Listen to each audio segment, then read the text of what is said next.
ready to dive into a world of masked criminals and corporate scandals, and a shadowy figure known as the Man with 21 Faces. We're unpacking Jerry Bader's novel. Okay. And trust me, this one is a real page-turner. What immediately grabbed my attention was how Bader, with his background in noir, detective, and crime fiction, weaves those elements into a story that feels both familiar and uniquely Japanese. Like he took a classic revenge plot and injected it with a dose of Tokyo's, neon-lit high-stakes energy. Yeah. But before we get lost in the twists and turns, let's make sure we're all clear on the accuracy of the book's portrayal. Yeah. Think of us as your, fact-checking detectives ready to separate truth from fiction. Exactly. We're here to examine whether the plot and characters hold up under scrutiny. Right. So let's start at the beginning. In the bustling heart of Tokyo, where we meet Haruki Gutu. Haruki, right? He's a dutiful son, burdened by his father's mysterious illness. It's never fully explained, right? Yeah. Just that it stems from something that happened when his father was a baby. That's right. The book deliberately keeps the details of Shiro's illness vague, Right. adding to the sense of mystery and perhaps mirroring the secrecy surrounding corporate scandals in real life. Yeah, and that secrecy fuels Haruki's quest for answers later on. Right. But for now, he's stuck in a rut, yearning for something more. Yeah. Then, boom, he stumbles upon a hidden scrapbook. Oh. Filled with newspaper clippings that hint at a dark past. Wow. That's when the revenge plot kicks in. It's worth noting that the book never explicitly states what's in the scrapbook. Right. We only know it provides answers to questions Haruki has about his father's illness, and those answers light a fire under him. Okay, so we've got a simmering revenge plot in the background. Uh-huh. Now, fast forward to present-day Tokyo, where we meet Katsu Tasaka, the CEO of Tanoshi, a major candy company. Okay. And his life is about to get a whole lot more complicated. This is where Bader really grabs you. He throws us right into this brazen kidnapping scene. Okay. Two masked intruders break into Tasaka's home, tie up his wife and mother, and drag him away. Wow. It's brutal, efficient, and utterly terrifying. It's like something straight out of a Hollywood action movie, except it's happening in a quiet residential neighborhood in Tokyo. Yeah. Talk about a contrast. And what makes it even more compelling is that Tasaka manages to escape after 2 days. He does. He's thrust into the media spotlight, becoming the candy man who was kidnapped. Now, the police get a ransom note signed by the Man with 21 Faces. Uh-huh. This name instantly chills the city because it echoes an unsolved case from 1984. Wow. Talk about sending shockwaves through Tokyo. That's the genius of Bader's setup. Right. He connects the present-day kidnapping to this unsolved case, immediately raising the stakes and hinting at a deeper motive. And that's where Axel Webb comes in, right? He's the wild card investigator brought in to crack this case. What's fascinating is this unusual team assembled to solve the case. You've got the Naichō, Japan's equivalent of the CIA, worried about the national security implications, the PSIA, like the FBI, focusing on the criminal investigation. And then you have the Yakuza, organized crime, involved because of their deep roots in society. Right. It's a tangled web, and Axel is right in the middle of it. So Axel is initially thinking, this is just a kidnapping, but the ransom note, with its eerie connection to the 1984 case, suggests something far more sinister. Right. It's like he stepped into a puzzle box where nothing is as it seems. And the book then plunges us into the details of the 1984 case, Okay. revealing a chilling echo of the present situation. Uh-huh. The Man with 21 Faces was involved then, too. Right. And the police had 2 prime suspects, the cameraman and the beady-eyed man. The cameraman, always disguised, was caught on camera planting packages that looked like Tanoshi candy. Right. He vanished, leaving everyone wondering who he was and what his role was in the bigger scheme. And the beady-eyed man was spotted trying to collect a ransom from a train. He was identified as Mahiro Mori, a man linked to the Hattori-kai Yakuza family, with a history of violent labor disputes against, get this, both Tanoshi and another candy company, Yoyaka-chan. Hold on, another candy company. Are we seeing a pattern here? It's like Bader is dropping breadcrumbs, leading us deeper into the mystery. Exactly. Both Tanoshi and Yoyaka-chan were targeted in 1984, and now, again, in the present. Right. The question is, why? What makes these companies the focal point of this vendetta? But, and this is where it gets really interesting, despite having a suspect with a motive, the police never definitively linked Mori to the Man with 21 Faces or the 1984 crimes. Right. So we've got our historical context, a present-day kidnapping, a mysterious figure from the past, and a whole lot of unanswered questions. Yeah.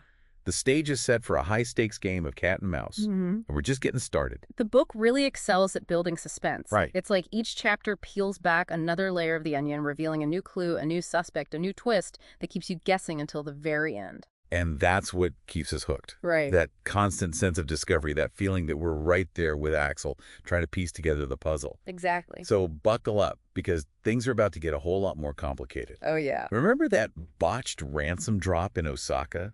The one where the man with 21 faces used a Yomiuri Giants baseball game as cover? That scene was pure cinematic brilliance. Bader uses the excitement and chaos of the game to mask the exchange right under the noses of the police. It's a high-wire act with cut-up newspapers swapped for the ransom money. Wow.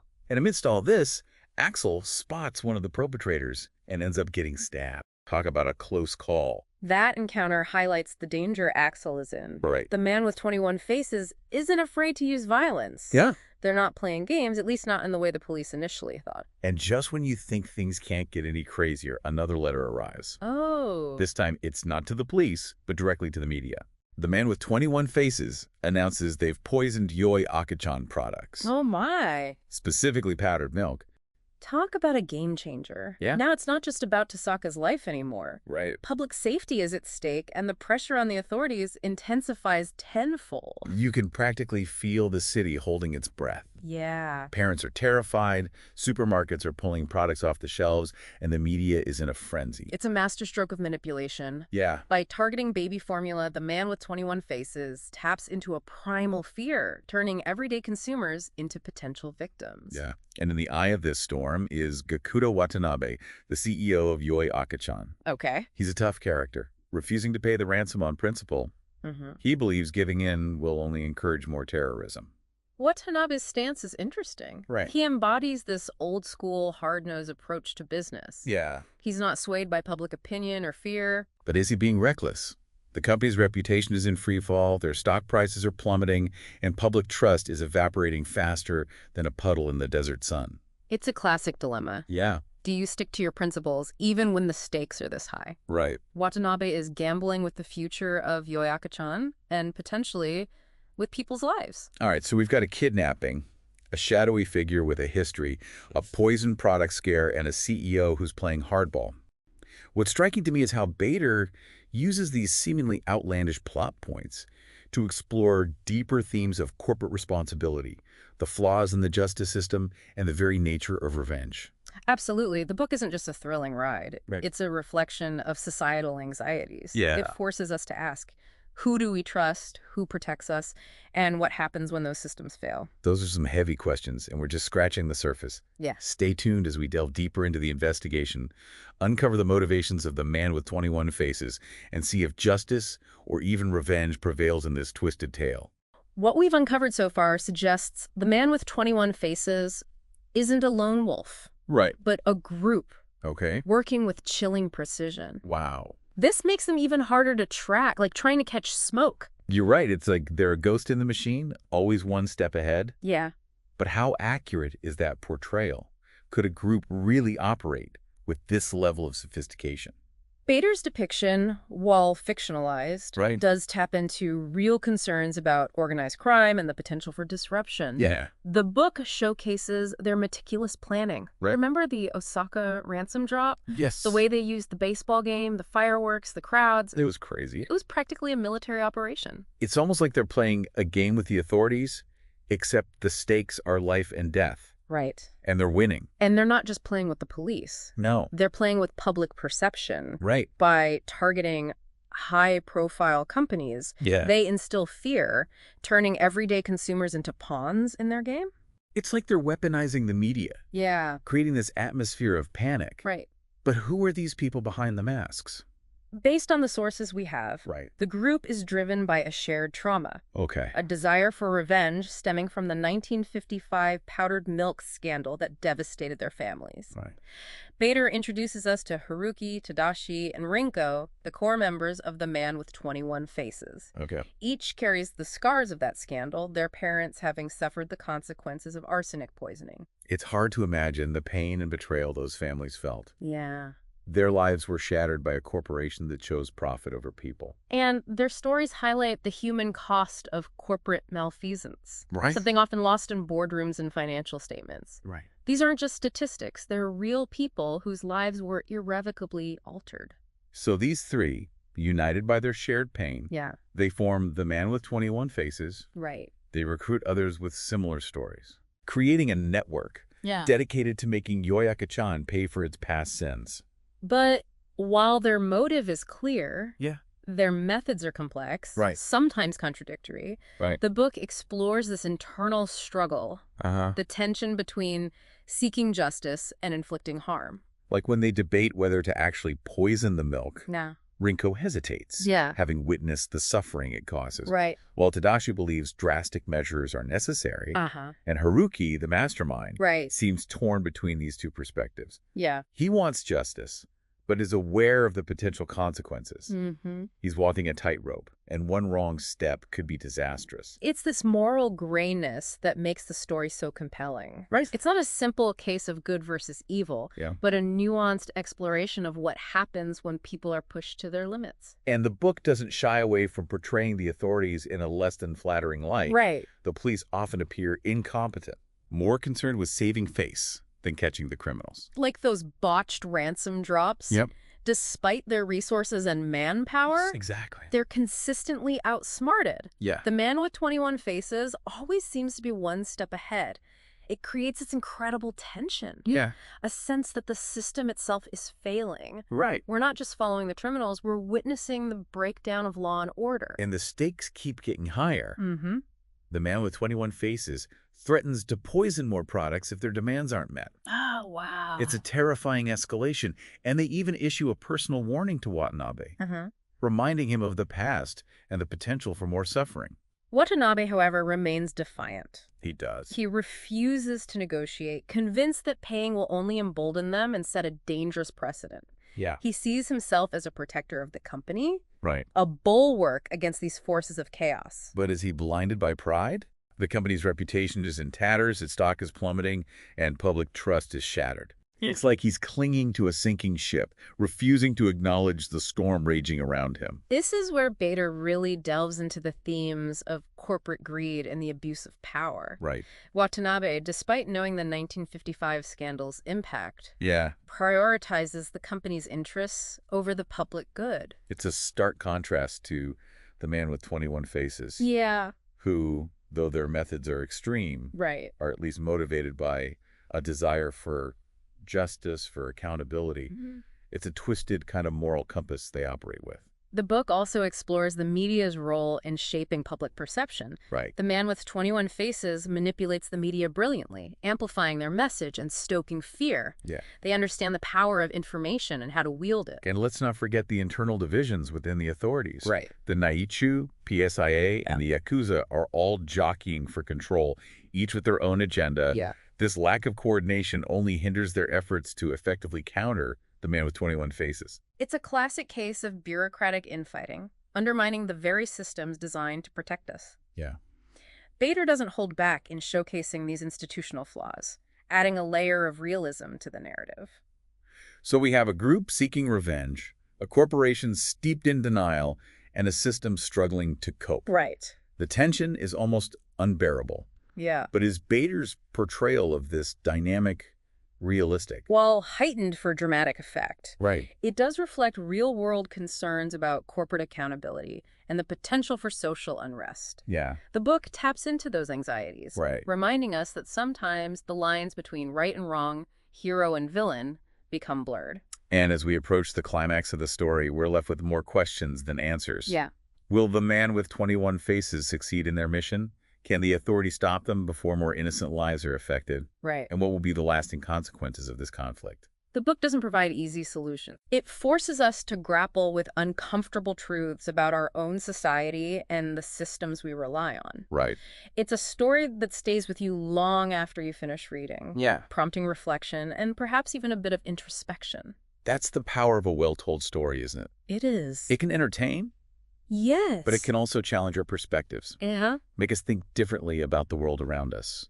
And The Man with 21 Faces does that brilliantly. Yeah. It blends the thrill of a crime novel with a sharp social commentary, Right. reminding us that even in a world of fiction, there are valuable lessons to be learned.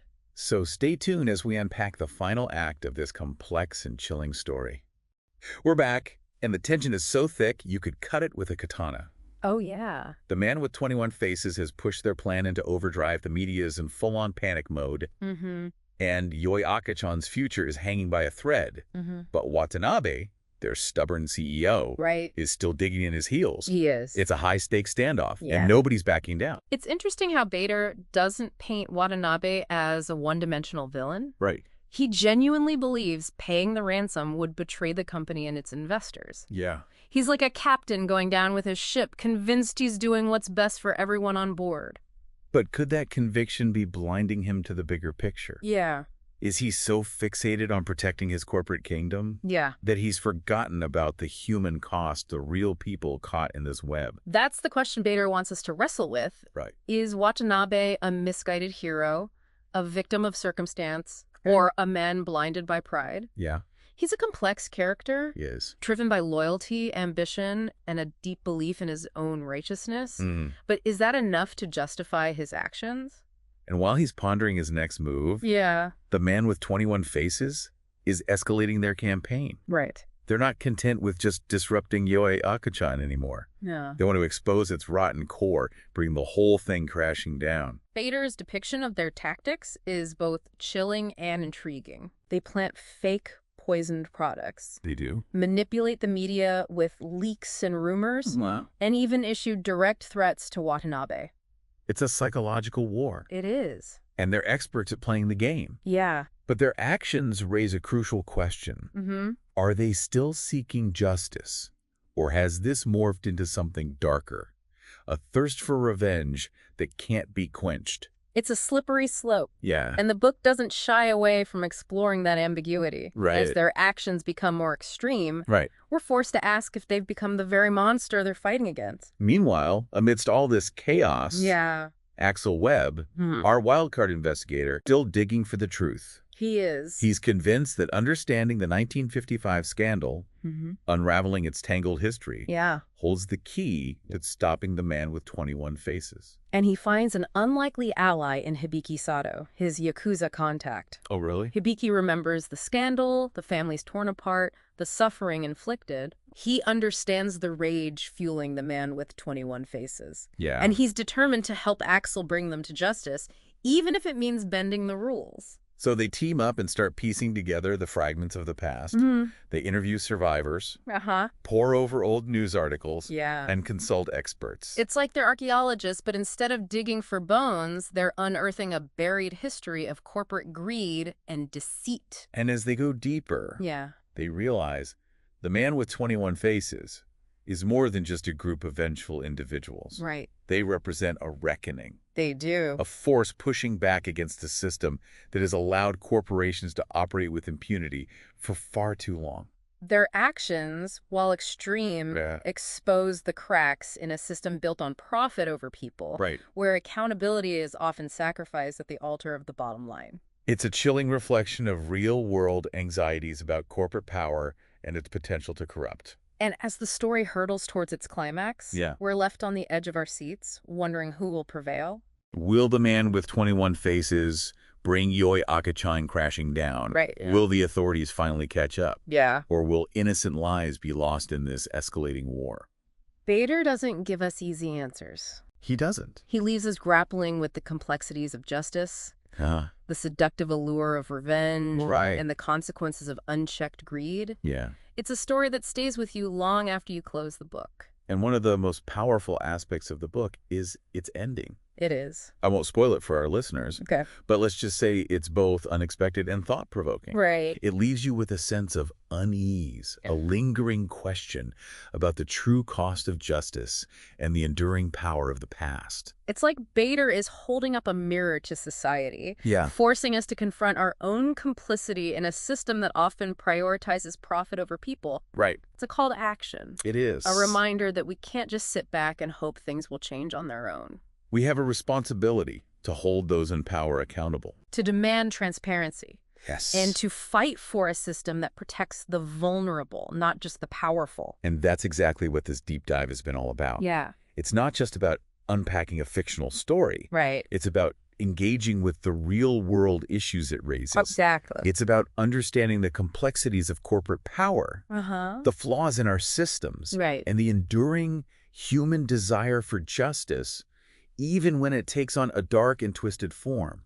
The Man with 21 Faces is a cautionary tale, It is. a reminder that the past is never truly gone, Right. and that the consequences of our actions, both individual and collective, can ripple through time, shaping the world we inhabit. Mm. It's a story that prompts introspection, Right. urging us to examine our own roles and the systems we create and uphold. And that's what makes it such a compelling read. Yeah. It's not just entertainment, it's a challenge, Mm-hmm. an invitation to think critically about the world around us and our place within it. If you haven't already, I highly recommend checking out the full book to experience its twists and turns and grapple with its thought-provoking themes. As we conclude this deep dive, Yeah. I'm reminded of a quote from the book. Okay. Sometimes the only way to fight a monster is to become one yourself. Wow. It's a chilling thought, Yeah.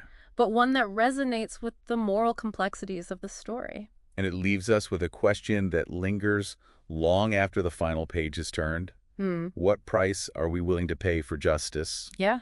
And what happens when the line between right and wrong becomes blurred beyond recognition? Right. These are questions we must continue to grapple with, both as individuals and as a society. The Man with 21 Faces may be a work of fiction, Right. but the challenges it presents, the moral dilemmas it explores, are all too real. It's a story that stays with you, prompting reflection, debate, Right. and perhaps even a little bit of soul-searching. And that's what we strive for here at the Deep Dive. Yeah. We want to spark those conversations, Right. to encourage critical thinking, and to empower you, the listener, to engage with the world around you in a meaningful way. So as you go about your day, Right. remember the story of the Man with 21 Faces. Yeah. Remember the victims, the perpetrators, and the systems that allowed this conflict to unfold. Remember that the pursuit of justice is rarely straightforward, and that the consequences of our actions can have a lasting impact, both for good and for ill. And most importantly, Yeah. remember that we all have a role to play in shaping the world we want to live in.